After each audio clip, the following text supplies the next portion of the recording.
Olá, estamos de volta para você que já faz parte do nosso canal e bem-vindo você que está chegando agora. Eu sou a Cíntia Miante, especialista em educação corporativa e há pouco tempo eu fiz uma live com o tema A super preparação pode te afetar? E a gente teve um retorno tão positivo sobre a discussão que eu resolvi fazer um vídeo e deixar aqui para vocês as principais dicas que a gente discutiu.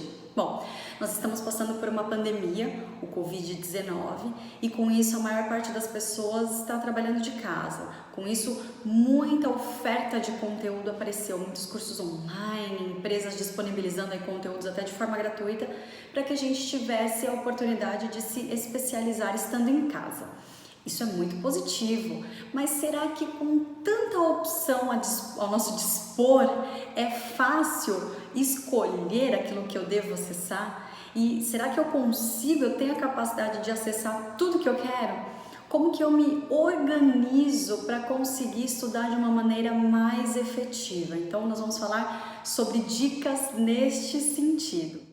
Acho que a primeira coisa que vale considerar é que o fato de estarmos em casa nos trouxe uma falsa sensação de mais tempo livre. A questão de não se deslocar para ir ao trabalho ou à faculdade dá a impressão de que a gente economizou tempo, mas na verdade não, porque este tempo de deslocamento está sendo preenchido por outras atividades. Então, muitas pessoas até dizem que estão mais sobrecarregadas, mais cansadas na quarentena do que antes em sua rotina normal. Isso porque também a gente tem que colocar uma energia muito grande para se adaptar a um novo cenário. Então, com isso, vamos desmistificar esse primeiro ponto. Nós não estamos com mais tempo livre, talvez nós estejamos até com mais atividades para fazer, porque agora estando em casa nós temos aí um maior fluxo de tarefas domésticas, os filhos que estão em casa, para quem tem filhos, também gera uma energia, um investimento de tempo muito maior. Talvez, dependendo da área que você atua, você não tenha uma rotina necessariamente definida com horário de início e fim, a sua demanda aumentou, a todo momento você é acionado, mesmo fora do horário comercial. Então, com isso a gente percebe que as pessoas estão mais sobrecarregadas ainda. E com tanta oferta de conteúdo para se especializar, ninguém quer perder a oportunidade de conseguir ter acesso à informação boa. Mas como a gente consegue se organizar com tanta coisa a fazer? Então, as dicas giram em torno disso. É importante a gente saber que o nosso cérebro ele tem uma capacidade enorme de processamento, mas o excesso de informação, a informação desconexa, também gera um grande estresse. E isso faz com que a nossa capacidade de memorização e aprendizado seja prejudicada. Umberto Eco, escritor italiano, dizia que a internet é perigosa para os ignorantes e útil para os sábios. Isso porque ela dá tanta opção e não filtra nada do conteúdo. Esse filtro quem tem que fazer é você. A minha primeira dica nesse sentido é: identifique o que precisa estar fresco na sua memória e o que pode sair da sua memória. Como assim? Bom, às vezes você tem que lembrar de comprar um presente para um aniversário, fazer algo. Isso precisa ficar na sua cabeça, você precisa confiar na sua memória com uma informação como essa.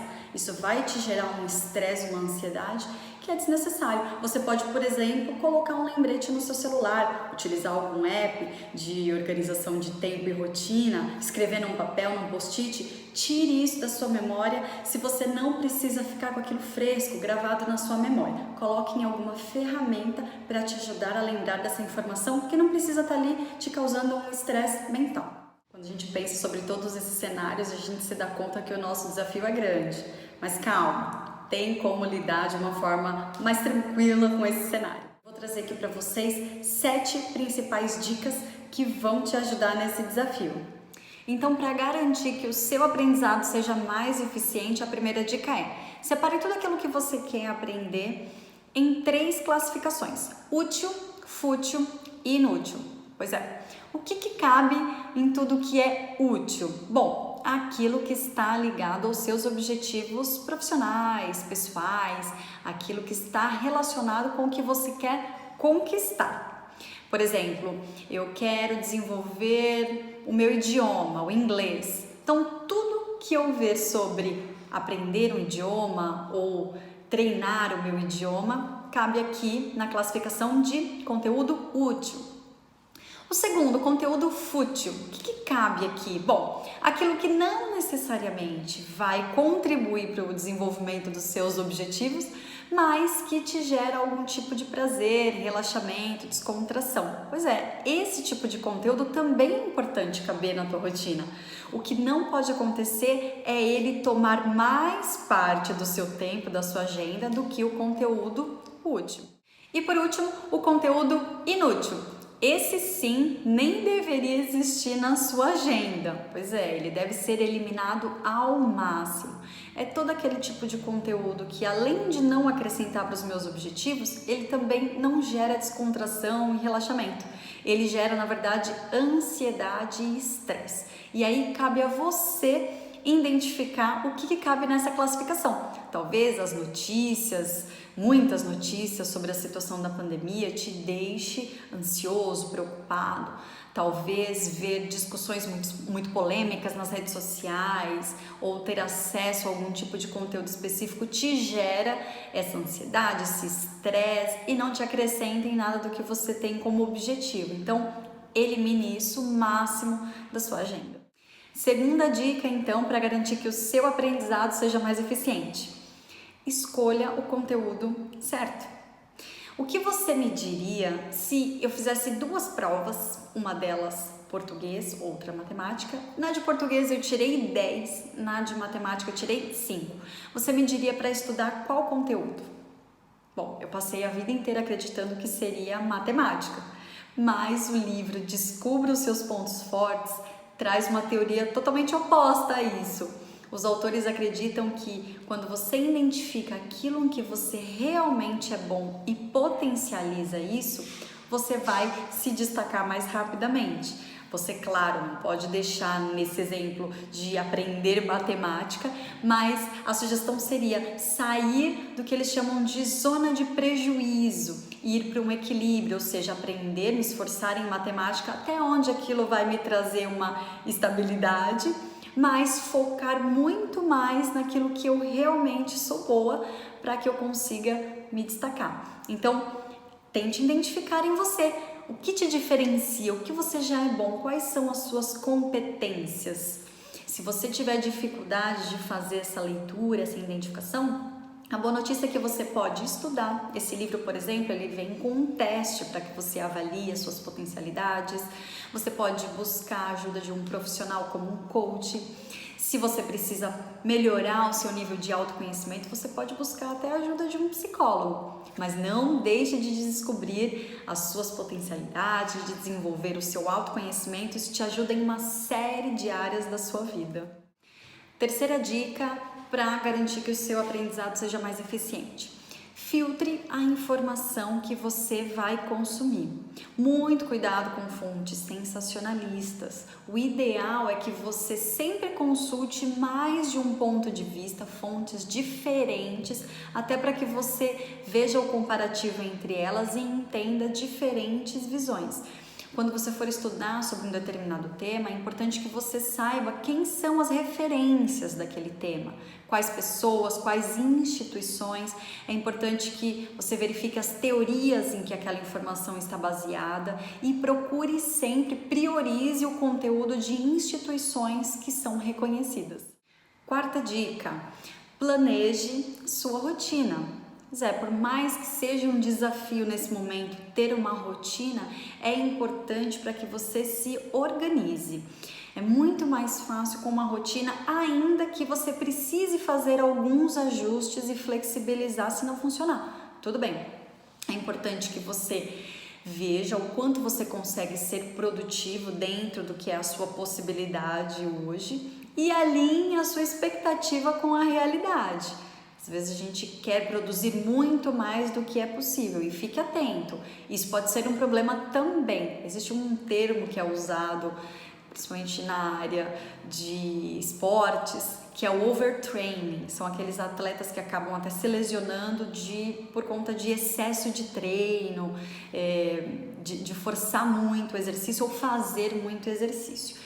E isso a gente vê também atualmente no momento de aprender. As pessoas querem o tempo todo se encher de informação, quer o tempo todo estar mergulhado. Houve um podcast, ver um vídeo, ler uma informação, tudo ao mesmo tempo, toda hora, preenche o tempo todo com isso. Cuidado, a nossa memorização também pode ser impactada pelo excesso de estímulo.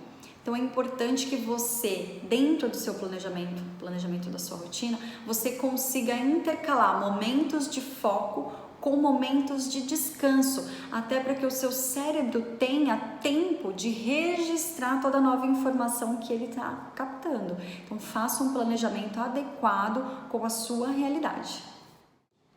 Sexta dica: fique atento às suas condições de estudo. É importante que você tenha um local adequado, um horário.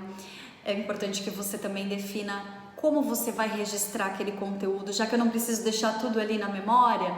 De que forma eu vou registrar? Eu gosto de escrever ali num caderno, não, eu gosto de colocar isso num app, enfim.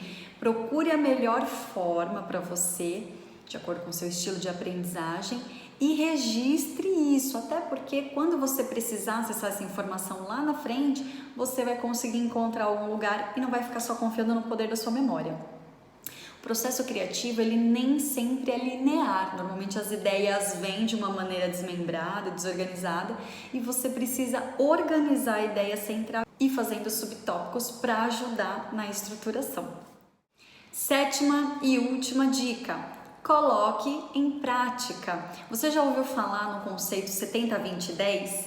Ele explica que de todo o conteúdo que a gente consome, apenas 10% é aquilo que eu aprendo de maneira teórica. 20% é aquilo que eu troco e 70% é aquilo que eu pratico. Então, a maior parte do seu aprendizado vem com base naquilo que você pratica, que você coloca em prática. Se você está aprendendo algo novo, tendo contato com um tema que você não consegue colocar em prática agora, eu tenho uma dica importante. Compartilhe o seu conhecimento. Com isso, você tem a chance de sintetizar o conteúdo, você contribui com o outro, enquanto você exercita o seu domínio sobre o tema. Legal, né? Bora compartilhar conteúdo! Resumindo tudo que a gente falou, todas essas dicas, é importante sim que nós possamos aprender, que a gente aproveite os cursos, todos os conteúdos disponíveis ao nosso favor, mas para evitar o excesso de estímulo que prejudica a nossa capacidade de aprendizado, é importante separar e organizar a forma como eu vou acessar todo esse conteúdo. Espero que vocês tenham gostado das nossas dicas. Eu vou deixar aqui também para vocês a dica de um livro que eu conheci pesquisando sobre o tema e eu estou gostando bastante, não terminei a leitura ainda, mas já estou gostando bastante do livro, que se chama A Mente Organizada: Como Pensar com Clareza na Era da Sobrecarga de Informação. Então, vou deixar aqui também a indicação desse livro para vocês, além do Descubra Seus Pontos Fortes que eu já havia comentado. Muito bom ter você aqui. Se você gostou, deixa a sua curtida, compartilhe com pessoas que você sabe que vão gostar de ouvir sobre o tema. Deixe nos comentários sugestões, ideias para próximos temas e não deixe de se inscrever no canal. Ativando o sininho, você é notificado quando novos vídeos chegarem por aqui. Obrigada e até a próxima!